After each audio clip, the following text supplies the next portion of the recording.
Congratulations first. Which of former Spurs players would you compare your game style to? I think immediately the first guy I think of is Kawhi.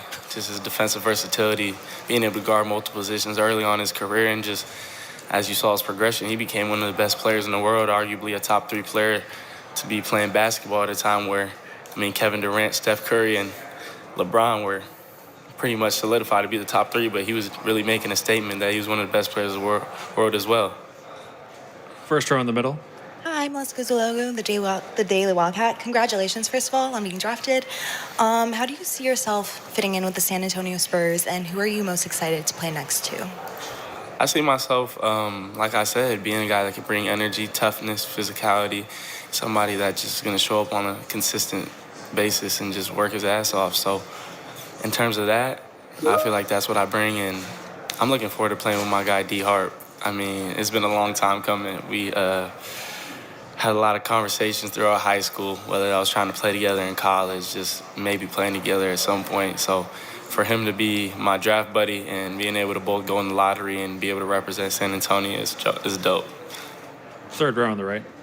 Hey, Ben Couch, NBA.com. What do you feel like you learned about the Spurs and what they're looking for you from the draft process? And then, with their history of developing players and where they are, what's the forward opportunity look like for you? I think the first thing I immediately noticed is just top to bottom, they just run different. I think that's something you notice immediately with that organization. They're very clean. They get things done very quickly. They are very precise, and they have intention behind everything they do. And I think the clear message I got behind everything is they're trying to get back to the top. So being able to win games at a very high level and being able to compete for a championship. So that's the first thing that I really got from the whole staff. First row here on the left. Hey, Carter, congratulations. Something you mentioned yesterday is that basketball is kind of weird, like a constant striving for perfection. Right. Joining a young team like the Spurs, how do you see that kind of helping you as you guys are all kind of learning this thing together? I think the biggest thing is there's so many guys on this team, obviously with myself and Dylan, but along with obviously Wemby and Steph Castle and D. Fox and Harrison and all these guys. There's so much room for growth for this team, and I think you're going to look up and we could definitely be one of those dynasties that you look back on and you're going to be like, man, this is a hell of a team. First row here on the left. I'm first of all, I'm just wondering if you know how much this makes Sean Elliott's day, having another Arizona Wildcat around. Yeah. And then just also, how did you and Dylan meet? Oh, wow. Dylan and I actually met playing AU tournament. We played the New York Rens, and I'll never forget, he was killing us. And, I was the biggest dude on our team, so Coach had me guarding the 5-man. I was like, Coach, I promise you I can stop him. And I remember he came and walked over the bench, and he was like, I promise you can't stop me. So it kind of being a full circuit moment for us to be on the same team now. I love that dude. He's a great dude, great family. His father's always been great to me, always provided me with great I don't even know the word I was looking for, but along with his mother, there's a great people, great family. Last row on the left.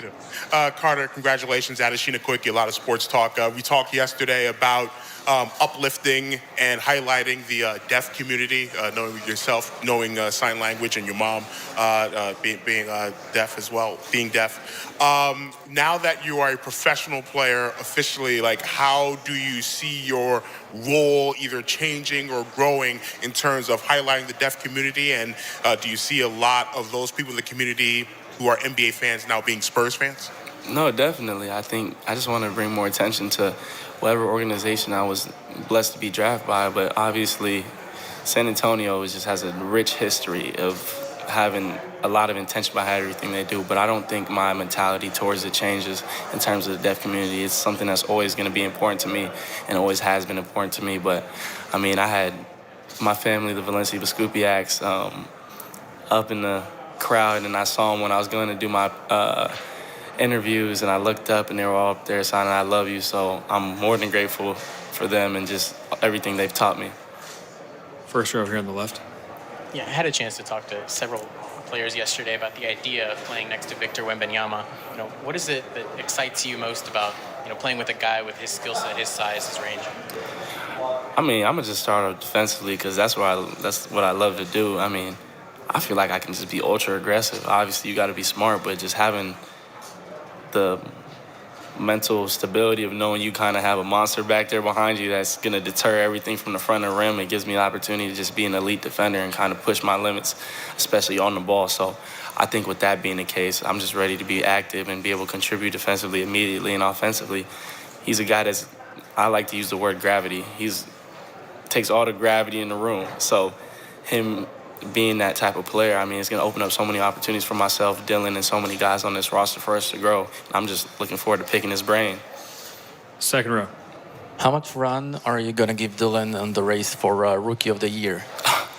I mean, one of us going to get it. So whether it's one or two or whoever gets it, it doesn't matter. I'm just trying to win basketball games at a high level. Second row on the right. Carter, not the most important thing in the entire world, but you did rock number 9 in college. Yes, sir. You can't rock 9 on the Spurs. It's retired by, obviously, the legend Tony Parker. Yes, sir. What number are you going to rock?